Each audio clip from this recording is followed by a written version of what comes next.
Hi there. This video is going to walk you through the resources feature on Schoology. I'm going to show you what the resources feature is, how to install apps from the Schoology Resource Center, and in this particular instance, we will talk about the Google Drive app, so that way you can integrate your Google Drive account with your Schoology account, so everything is there and ready for you to access in one easy spot. So I'm right now in my home page, and I'm going to click on the resources button at the top of the page.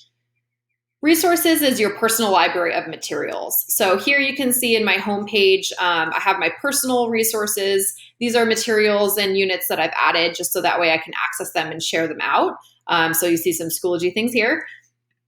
Public resources are materials that were created and shared by others. So you can use the search bar or use kind of these subject and resource type sorting tools to dig around and kind of find some things that you might want to use for your own lessons. If you're a member of a group, you can also have some shared group resources. So like, let's say you're working on a course-like team. As a team, you can gather some of the materials that you've created for your course and I'll share them there. What we're going for in this video is the apps button down here at the bottom.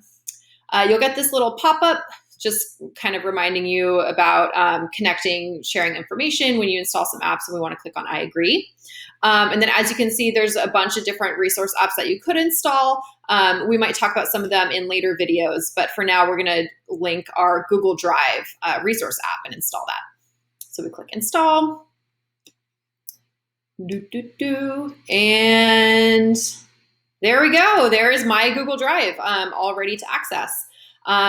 That's it for this video. Go ahead and look at the assignment below to install your own Google Drive. That's it. Thanks.